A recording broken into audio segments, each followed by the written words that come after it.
朋友们大家好，欢迎收听本期历史深度故事。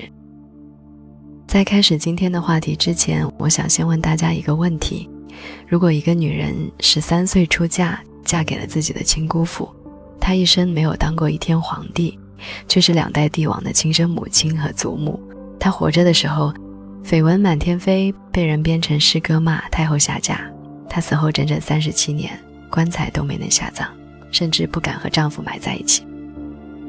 你会不会觉得这个人的人生简直是一出狗血宫斗剧？但恰恰相反，他硬是把这一手并不算好的牌打成了中国历史上最成功的政治传奇之一。她就是被称为大清第一女强人的孝庄太后。在很多电视剧里，她叫大玉儿、美丽聪慧和多尔衮青梅竹马，爱恨纠葛。但今天我们要抛开那些细说的滤镜，走进真实的历史。你会发现，这个女人最可怕的不是美貌，而是她那极度的隐忍、惊人的政治智慧，以及在那个人命如草芥的年代，如何活到了75岁高龄，撑起了整个大清江山。如果你以为这只是一个小女子变大女主的爽文故事，那就错了。真实的孝庄一生都在如履薄冰。她这一辈子遇到过3个死劫，每一次都足以让她和她的儿子粉身碎骨。那么他是怎么挺过来的？那个所谓的下嫁之谜到底是真是假？为什么顺治皇帝恨他，康熙皇帝却爱他？在他死后又为何引发了一场持续30多年的墓葬悬案？今天我们就拨开300多年的历史迷雾，走进孝庄博尔济吉特布木布泰的世界。草原来的少女为何嫁给姑父？让我们把时间拨回到公元1613年，明万历41年。这一年的2月初8，在蒙古科尔沁草原上，贝勒寨桑的家里诞生了一个女婴。寨桑给她取名叫布木布泰，在蒙语中意思是亿万子孙或者天降贵人。谁也想不到，这个起源家族人丁兴旺的名字，日后会成为整个中国历史上最尊贵的名字之一。当时的人们更想不到，这个小女孩的人生剧本从一开始就充满了戏剧性。布木布泰长到13岁的时候，也就是后经天命10年2月，他的哥哥吴克善护送着他走了300多里路，来到了后金的新都辽阳，把她嫁给了一个34岁的男人，努尔哈赤的第8子皇太极，做他的侧福晋，也就是偏房。这一嫁就嫁出了2个历史级的八卦。第一，皇太极当时已经有了正房大福晋，这位大福晋不是别人，正是布木布泰的亲姑姑哲哲。早在11年前，也就是1614年，哲哲就已经嫁给了皇太极。第二，9年之后，到了天宗8年，她的亲姐姐海兰珠也嫁给了皇太极。听到这儿，很多朋友可能懵了，这姑侄3人共侍一夫，这不乱套了吗？难道满洲和蒙古人就不讲伦理吗？这就要说到当时的政治联姻了。在那个年代，尤其是对于蒙古和满洲这样的游牧渔猎民族，婚姻从来不是2个人的事，而是2个部落、2个氏族的军事同盟。只要男女双方属于不同的氏族，辈分并不在他们的伦理范畴之内。当时努尔哈赤刚刚统一女真各部，急需联合强大的蒙古部落一起对付明朝。而科尔沁蒙古作为离建州女真最近的部落，就成了最好的结盟对象。据统计，清朝入关前，科尔沁蒙古和满族皇室联姻高达33次，有21位蒙古女子嫁给了满族皇家，又娶回了满族皇家12位女子。所以布木布泰这桩看似离谱的婚姻，其实是大清建国前最重要的政治基建之一，它就是那块最坚固的基石。到了1636年，皇太极在盛京称帝，改国号为大清，同时建立了后宫制度。在他众多的妻妾中，只分封了5位拥有独立宫殿的后妃，也就是著名的崇德5宫。来自科尔沁蒙古的姑侄3人全部入选，姑姑哲哲高居正宫皇后，位居中宫；姐姐海兰珠被封为宸妃，居东宫官居宫，地位仅次于皇后，而年纪最小的布木布泰，在5宫中排位最末，被封为庄妃，居次西宫永福宫。皇太极颁给他的策文用满、蒙、汉3种文字写成文辞简约，自尔本部泰，西蒙古库尔沁国之女，溯源作和，书至信诚，正登大宝，雍仿古制，侧耳为永福宫庄妃，而其真意恭俭，纯孝谦让，可遵皇后之训，勿负正命。那个时候的庄妃存在感并不强。历史记载她无他好，读仕途史，也就是非常喜欢读书，在别人争风吃醋的时候她在读书，在别人忙着生孩子争宠的时候她还在读书。她读《三国演义》，读史书兵法，这为她日后在政治风云中的沉着应对打下了坚实的底子。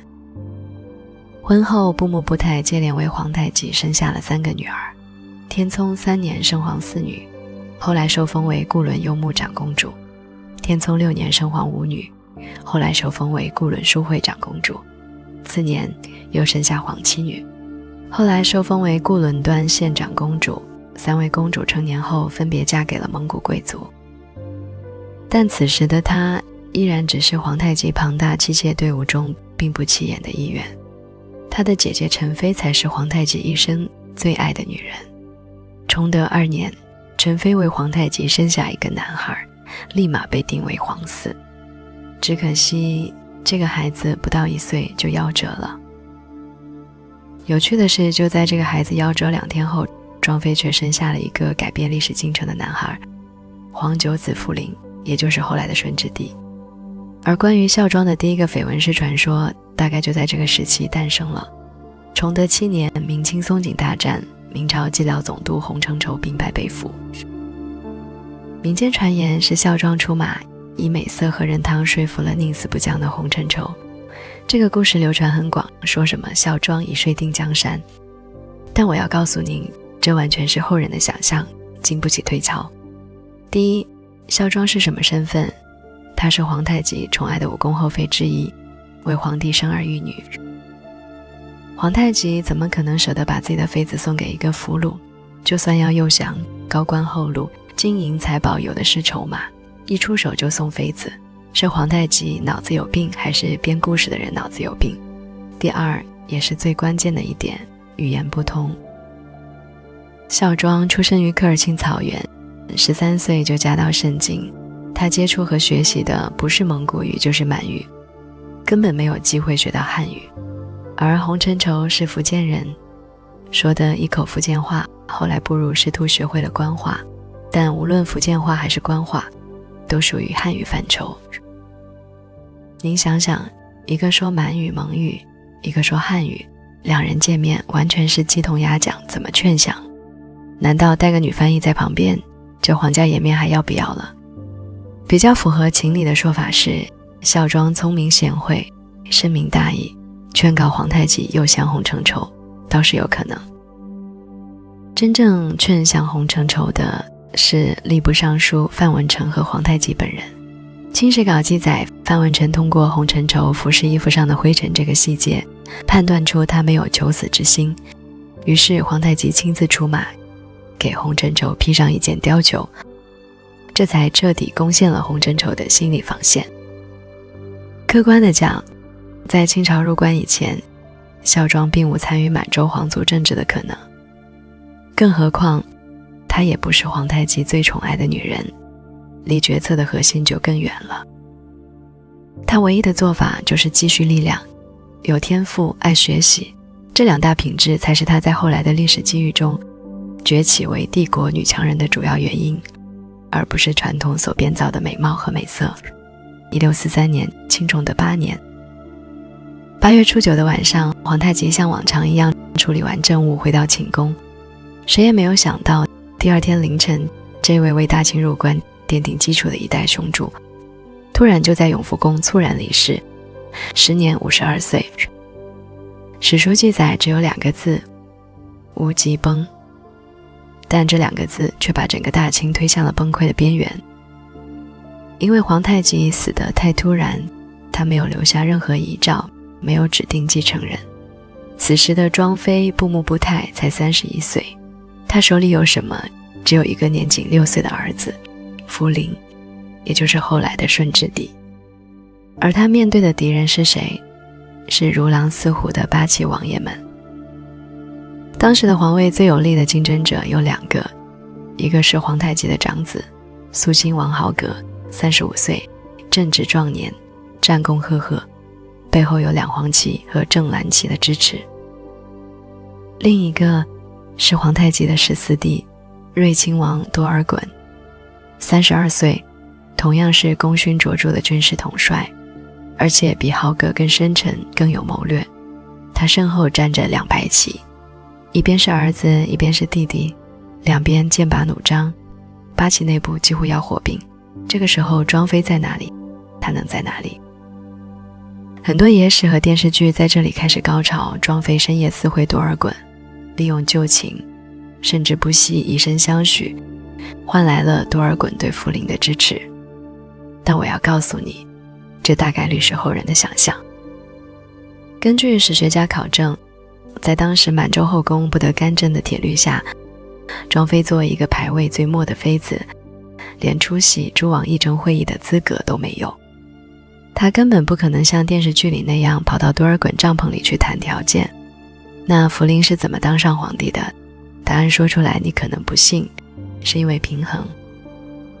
当时豪格和多尔衮真的不可开交。豪格有皇太极生前自将的两黄旗和正蓝旗的支持，多尔衮则有两白旗的支持，而镶蓝旗旗主济尔哈朗势力最弱，因此拥有两红旗的李亲王代善的态度就显得尤为重要。代善是皇太极之兄，早年有资格与皇太极争皇位而退让不争，这使得他的威望极高。当时代善的儿子跟他说，众人已定义立睿王，代善只是嘿嘿了2声，不置可否。在这种情况下，多尔衮意识到自己已经无法得到多数旗主大臣的支持，所以退而求其次，转而在皇太极的儿子中选择年幼的皇子继位。这个提案可谓一箭三雕，一是选皇太极的儿子，代表了两黄旗和正蓝旗的利益，他们不会反对，而是以皇太极的幼子来逼迫其长子豪格退出地位争夺。三是幼主继位需要摄政，多尔衮可以进一步谋求摄政王之位。果然这个折中方案一提出来就得到广泛欢迎。但皇太极一生总共有11个儿子，为什么偏偏是福临被选中呢？这难道真的如人们所说，是福临之母孝庄与多尔衮发展感情促成的结果吗？很遗憾，真实的历史并不能满足您的八卦欲。西究皇太极的11个儿子，除去长子豪格和当时已去世的2子、3子、8子，以及由淑妃所生的4子、5子、6子、7子、10子，真正有资格成为4君的武功后妃之子只有2个。孝庄所生的9子福临和领旨宫贵妃所生的11子伯木博果儿。然而领旨宫贵妃的身份比较尴尬，她本来是满洲的政敌察哈尔蒙古林丹汗的妃子，林丹汗被皇太极击溃后，她作为战利品被皇太极纳入后宫。基于这样的身份，他的儿子很难获得各旗旗主的认同，所以到最后也就只有福临是唯一的合适人选。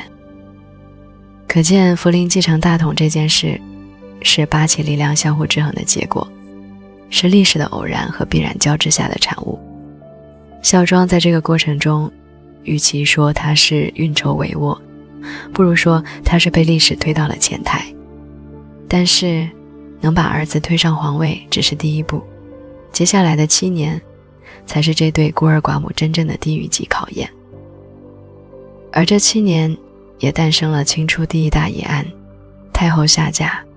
顺治元年，清军入关，福临在北京紫禁城再次登基，成为了大清入关后的第一位皇帝。看起来是君临天下了，但实际上小皇帝福临的日子过得比囚犯还憋屈。因为大权全部掌握在一个人手里，摄政王多尔衮。入关之后，多尔衮的权势膨胀到了什么地步？他的称号从叔父摄政王一路飙升到皇叔父摄政王，最后在顺治5年变成了一个中国历史上绝无仅有的称呼。皇父摄政王。皇父这是个什么概念？这就等于告诉全天下，我和皇帝是一辈儿的，我是他爹。顺治皇帝虽然年纪小，但他不傻，每一次上朝，看着跪拜在自己面前的群臣，还要恭恭敬敬地向坐在旁边的皇父行礼，他心里是什么滋味？而与此同时，关于皇太后和多尔衮的绯闻，像野火一样烧遍了京城的大街小巷，甚至连远在江南的抗清英雄张煌言都专门写了一首诗来讽刺这件事。诗里是怎么写的？他说：上寿上为何瘸尊，慈宁宫里烂营门，春官昨进新遗著，大理供奉太后婚。什么意思？就是说给太后祝寿的酒杯变成了喝交杯酒的杯子，慈宁宫里张灯结彩，原来是供奉太后大婚。这首诗写于顺治7年，是当事人的记载在民间造成了极大的轰动。这件事就是著名的太后下嫁之谜。那么孝庄到底有没有下嫁多尔衮？这个疑案从清朝吵到民国，从民国吵到今天，史学界至今没有定论。我们客观分析一下正反两方的理由，主张下嫁说的理由主要有这么几条。第一，就是那个骇人听闻的皇父称号。顺治对多尔衮的称呼从叔父变皇父，这是有官方文献记载的。朝鲜实录中记载，朝鲜君臣听到皇父这个称呼时，国王感叹说：然则二帝矣，这天下有2个皇帝了。第二是多尔衮的私生活，他非常好色，在逼迫政敌豪格死后，立刻把豪格的福晋娶进了门。既然能干出这事儿，娶嫂子似乎也不是不可能。第三是清廷议定多尔衮罪状时，有一条说多尔衮自称皇父摄政王，又请到皇宫内院。这个皇宫内院只能指太后居住的慈宁宫，多尔衮能堂而皇之进入内院，不能不让人浮想联翩。第四是孝庄后来的墓葬问题，他死后没有回到东北昭陵与皇太极合葬，而是孤零零地葬在了清东陵的风水墙外。人们猜测这是因为他改嫁了多尔衮，没脸去见皇太极。第五，据学者刘文兴在《皇父摄政王起居注》一书8文中记载，清末宣统初年，他的父亲刘启瑞在内阁库房检阅藏书时，曾发现顺治时太后下嫁皇父摄政王诏。这是一个很有力的证据，可惜这份诏书后来没有传世。而反对下嫁说的理由同样有力。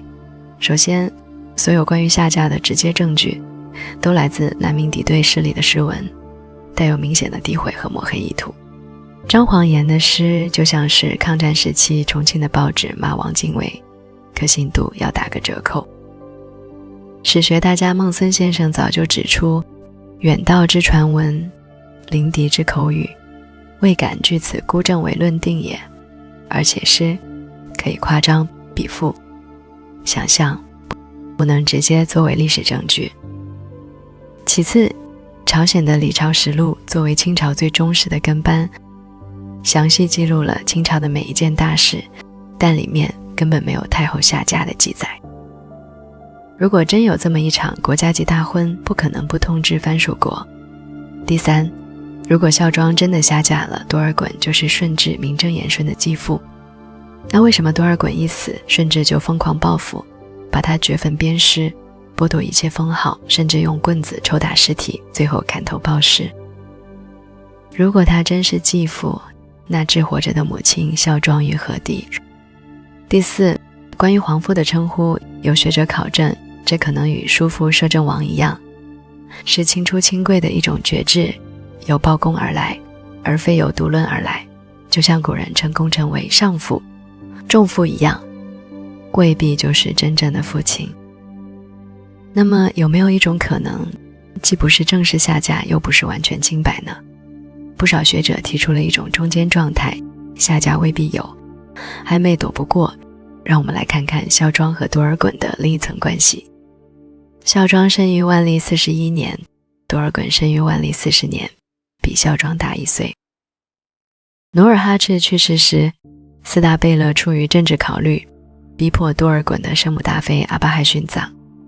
当时年仅15岁的多尔衮和弟弟多铎就由皇太极抚养。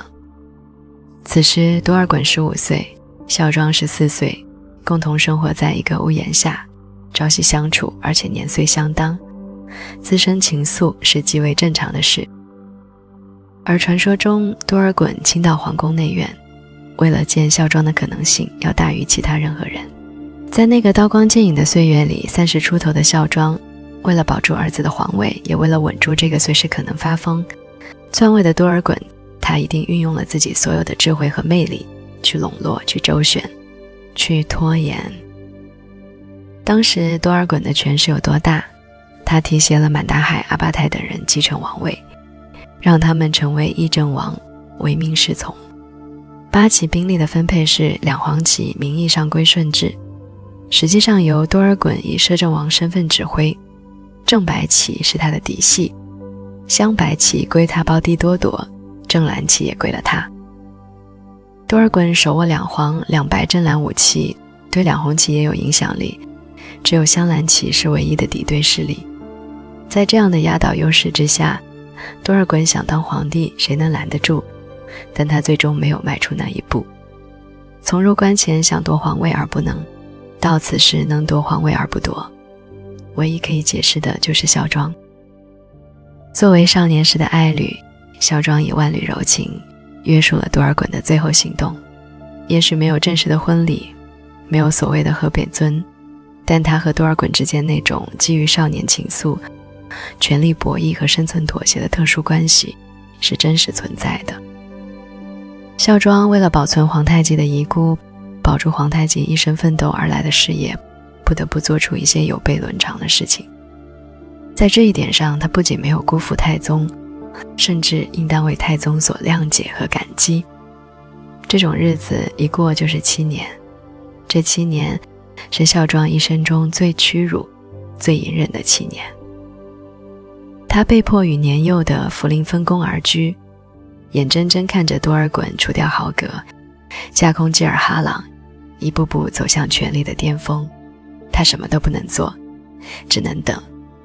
终于顺治7年，多尔衮在塞北狩猎时坠马受伤，不久后死在喀拉城。37岁的孝庄终于等到了出头之日，但他还没来得及喘口气，就发现自己虽然扳倒了多尔衮，却永远地失去了另一个亲人，他的儿子顺治皇帝。在很多影视剧里，顺治帝最后是出家了，因为董鄂妃死了。但在历史上，顺治和母亲孝庄的关系远比这更复杂、更冰冷。史书记载，顺治13年，朝鲜使臣李顺来北京，打听到一个消息，他在《燕图记行》里写道：帝与太后慈孝虽重，但少有不平议，则久非定省之理。什么意思？就是说，只要一吵架，顺治就长期不去看望母亲，母子关系冷淡到了极点。为什么这对在腥风血雨中相依为命的母子，最后会走到久非定省的地步？原因有3点，每一针都扎在孝庄心上。第一是权力的分配，顺治亲政后急于摆脱母亲的影子，而孝庄作为2朝太后，习惯了在幕后指点和操控。特别是在顺治的婚姻上，孝庄为了维系科尔沁蒙古的利益，强行给顺治立了自己的侄女蒙古亲王吴克善的女儿为皇后。顺治呢，恨无及无，他极度讨厌这个皇后，理由是这个皇后善妒且奢靡。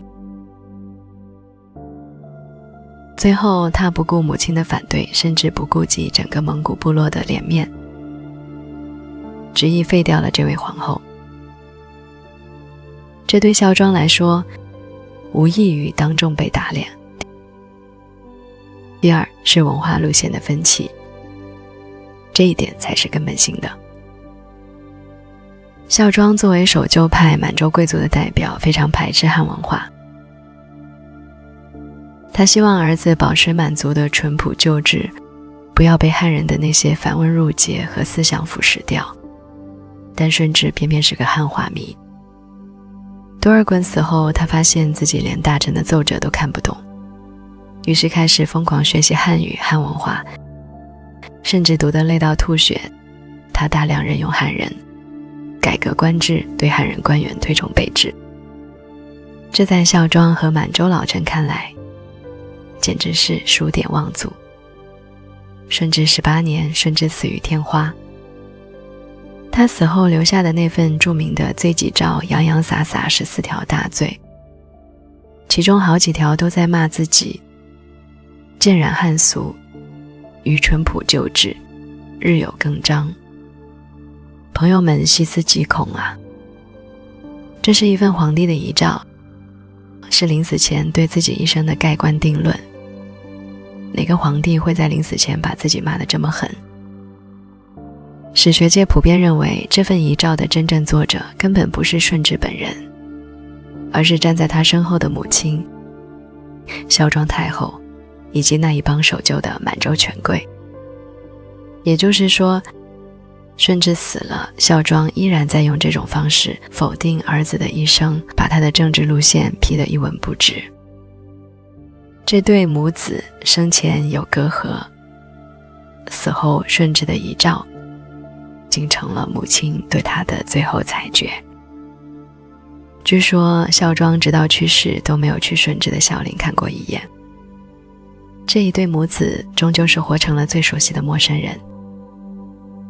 处理完儿子的丧事，53岁的孝庄看着眼前那个8岁登基战战兢兢的孙子玄烨，也就是后来的康熙，他知道他不能再犯同样的错误了。如果说孝庄对顺治是控制，那么他对康熙就是真正的教育和放手。康熙皇帝后来在回忆祖母时，有一段感人肺腑的话。他说：一兹若灵，早失寝室，屈臣祖母膝下30余年，居养教诲，以致有成。设无祖母太皇太后，断不能有今日成立。意思就是，如果没有祖母，就没有我康熙的今天。孝庄吸取了顺治时期的教训，在康熙这里，他做了几件完全不同的事。第一件事，不垂帘听政。康熙继位时，有人上书请求孝庄垂帘听政，这也在历史上太常见了，慈禧太后不就是这么干的吗？但孝庄拒绝了。为什么？因为他深知满洲贵族对女主干政的忌讳，如果他敢坐到帘子后面去，立刻就会成为众矢之的。他选择了最稳妥的方式，设立4大臣辅政，自己退居幕后，只在关键时刻指点迷津。第二件事，倾尽心血培养。孝庄对玄烨的培养可谓呕心沥血，他亲自教导年幼的孙子，不仅传授满族的传统文化，也引入汉族的先进知识，拓展了他的视野。据史料记载，康熙幼年出过天花，那是一场生死考验。当时孝庄派遣自己最信任的侍女苏玛拉姑日夜照料，这才让康熙转危为安。这件事让康熙对祖母和苏玛拉姑都敬重有加。对于康熙的学习，孝庄不再像对待顺治那样禁止他接触汉文化，相反，他支持康熙学习儒家经典，甚至亲自督促。他明白，要想统治这个庞大的汉人国家，不懂汉文化是行不通的。在电视剧《康熙王朝》里有一个非常经典的细节，康熙得了天花，被隔离起来，生命垂危。当时有人献上了一种民间的草药炖这草，说能治天花。康熙的母亲不敢给儿子吃，说皇帝怎么能吃牛吃的东西。但孝庄没有犹豫，他先是自己尝了一口，然后才递给孙子的母亲，让他喂给康熙。这个细节既展现了他的果敢，也展现了他处事的智慧。自己尝药是表明决心，让孙子的母亲喂药是避免万一出事被人怀疑。第三件事，支持他清除鳌拜。康熙初年，辅政大臣鳌拜专权，跋扈嚣张，甚至敢在皇帝面前撸起袖子威胁。孝庄虽然和鳌拜一样都是守旧派，但他心里有一条底线，谁动我的孙子，谁就是我的敌人。当康熙决定除掉鳌拜时，背后最大的支持者就是孝庄。他为孙子铺平了道路，让他得以在康熙8年一举擒获鳌拜，真正掌握大权。从康熙8年到他去世，孝庄在后半生里完全退居二线。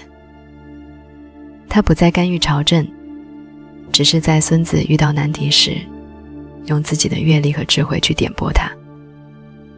他看着康熙擒鳌拜，平三藩，收台湾，把这个少年天子培养成了一代千古一帝。康熙26年，公元1687年的12月，75岁的孝庄走到了生命的尽头。临终前，他抚摸着一直伺候自己的康熙，说了一句让所有人都意想不到的遗言。他说：太宗文皇帝子宫安奉已久，不可为我轻动，况我心恋汝，皇父及汝，不忍远去，勿于孝陵禁地，则即安除，则我心无憾矣。翻译过来就是，你爷爷皇太极已经入土几十年了，不要因为我再去惊动他。我舍不得你们父子，就把我葬在你父亲的孝陵附近吧。这下康熙皇帝陷入了巨大的难题，祖母这是不想和祖父合葬啊，但如果把祖母单独下葬，又不符合礼制，怎么办？康熙想了一个临时的办法。他想起祖母生前很喜欢慈宁宫东边新建的一座寝宫，还没来得及长久居住，便骤然辞世。为了让九泉之下的祖母住得称心，康熙下令把这座寝宫原封不动地拆了，运到清东陵的风水墙外，按原样重建起来，把孝庄的棺材暂时停放在里面，起名叫暂安奉殿。这一暂安就是整整37年，在这37年里，康熙每年都要去祭拜祖母，但始终没有正式下葬。一直到康熙去世，雍正即位，雍正3年，这才正式把孝庄的棺材葬入地宫，定名为昭西陵。为什么孝庄不肯和皇太极合葬？300多年来，这成了太后下嫁传闻的又一个铁证。人们说，因为她改嫁了，没脸去见丈夫，但也有人说，这背后另有隐情，一个关于火葬改土葬的隐情。让我们来看看清朝的丧葬习俗。满洲旧俗是实行火葬的。清朝早期的皇帝，包括努尔哈赤和皇太极，死后都是火化，骨灰装入宝宫中安葬。康熙2年改建昭陵地宫时，明确记载安奉太宗文皇帝宝宫，说明皇太极是火化的。先于孝庄去世的孝端文皇后，以及孝庄的儿子顺治帝、儿媳孝康皇后，也都是火化的。但是到了康熙年间，情况发生了变化。康熙帝亲政后，大力推行汉化，提倡懒汉一家亲。在汉文化影响下，满洲的丧葬习俗逐渐从火葬改为土葬。康熙13年、17年、28年，康熙的3位皇后先后去世，均是以子宫葬入陵寝，说明最晚在康熙20年，土葬习俗已深入人心。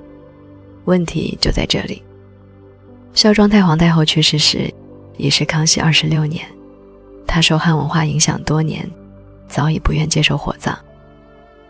可如果按祖制与皇太极合葬昭陵，就意味着她必须被火化，以骨灰罐的形式葬入地宫。这对于汉化程度很深的孝庄和康熙帝来说，都是难以接受的。所以孝庄留下那样的遗嘱，与其说是没脸见丈夫，不如说是不愿被火化。她选择留在儿孙身边，葬在清东陵附近，这样就可以采用土葬了。可是这又带来了新的难题，孝庄太后辈分最高，应该葬在陵区最尊贵的位置。可当时青东陵中最好的位置，昌瑞山主峰下，已经建成了他儿子顺治的孝陵。哪怕是次好的位置，也已经预修了康熙帝的景陵。孝庄地位重尊，位次不可以低于儿孙，如果把他葬在别处，又该如何解释？康熙皇帝左右为难，既不忍心违背祖母的遗愿，又找不到合适的解决方案。他只能采取权宜之计，先建暂安奉殿安置祖母的棺椁，等待日后找到合适的陵址再说。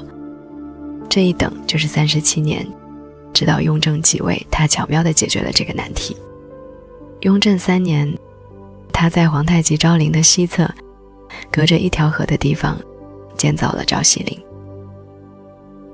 这样既靠近昭陵，以示夫妻名分，又以河流自然分隔，满足孝庄不与皇太极合葬的心愿。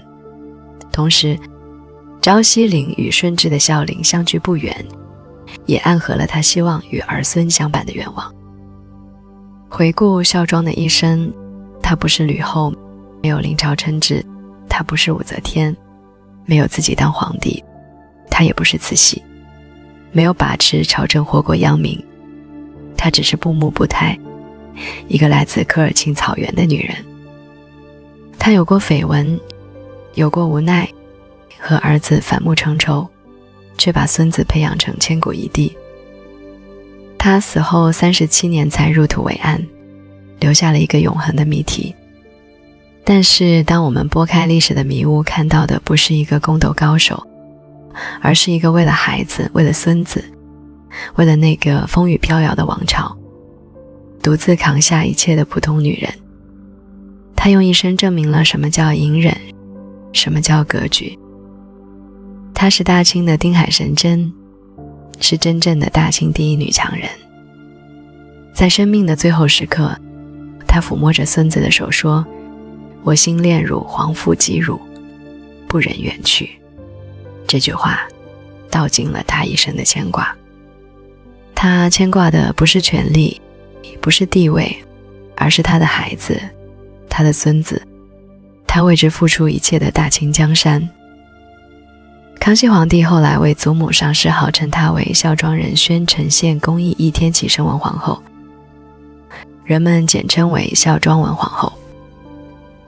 这个孝字恰如其分地概括了她的一生，孝顺于丈夫，慈爱于子孙，忠诚于家国。也许这就是一个母亲，一个祖母，一个女强人留给我们最深的感动。好了，今天的故事就讲到这里，我们下期再见。